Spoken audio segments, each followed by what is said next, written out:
क्या down syndrome को जड़ से खत्म किया जा सकता है? डाउन सिंड्रोम, जिसे ट्राइसोमी 21 भी कहा जाता है, एक ऐसी जेनेटिक कंडीशन है जिसमें इंसान के शरीर में क्रोमोसोम 21 की एक अतिरिक्त कॉपी होती है। यह एक्स्ट्रा क्रोमोसोम शरीर की हर कोशिका में मौजूद रहता है, जिससे शारीरिक और मानसिक विकास पर गहरा असर पड़ता है। दशकों से वैज्ञानिक इस सवाल का जवाब ढूंढ रहे हैं कि क्या इस अतिरिक्त क्रोमोसोम को हटाया जा सकता है और क्या इससे डाउन सिंड्रोम के लक्षणों को रोका या कम किया जा सकता है। जापान के MI यूनिवर्सिटी के वैज्ञानिकों ने हाल ही में एक बड़ी उपलब्धि हासिल की है। उन्होंने CRISPR-Cas9 नामक जीन एडिटिंग तकनीक का इस्तेमाल कर लैब में पहली बार क्रोमोसोम 21 की अतिरिक्त कॉपी को सफलतापूर्वक हटाया है। यह एक ऐतिहासिक कदम है क्योंकि इससे पहले तक डाउन सिंड्रोम के जीन स्तर पर इलाज की कोई संभावना नहीं दिखती थी। डाउन सिंड्रोम हर 700 में से एक बच्चे को प्रभावित करता है। इसका मुख्य कारण है एक अतिरिक्त क्रोमोसोम 21, जो गर्भावस्था के दौरान ही बन जाता है।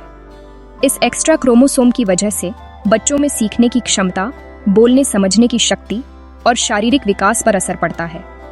इससे मानसिक विकास में देरी, दिल की बीमारियां, इम्यून सिस्टम की कमजोरी और अल्जाइमर जैसी समस्याएं हो सकती हैं। डाउन सिंड्रोम के साथ जीने वाले बच्चों और उनके परिवारों के लिए यह एक बड़ी चुनौती होती है।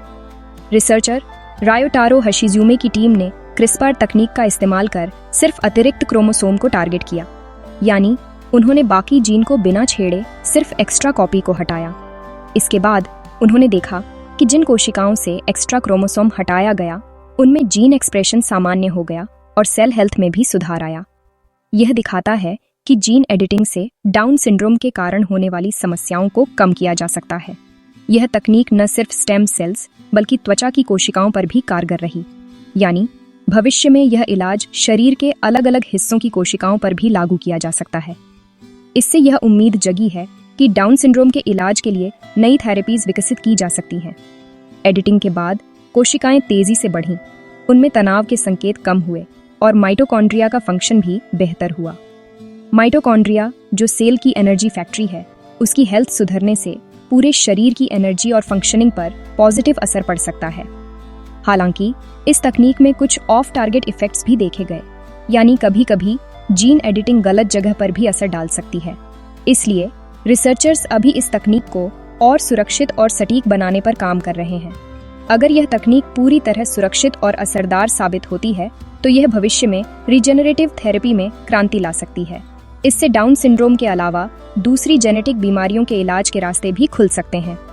लेकिन अभी यह तकनीक अस्पतालों में आमतौर पर इस्तेमाल के लिए तैयार नहीं है। इसे इंसानों पर इस्तेमाल करने से पहले और भी कई टेस्ट और ट्रायल्स की ज़रूरत है। क्या यह डाउन सिंड्रोम को मिटाने की दिशा में पहला और सबसे बड़ा कदम है? क्या आप मानते हैं कि भविष्य में जेनेटिक बीमारियों का इलाज संभव हो पाएगा? कमेंट में अपनी राय ज़रूर बताइए और ऐसे ही साइंस अपडेट्स के लिए चैनल को सब्सक्राइब करना ना भूलें।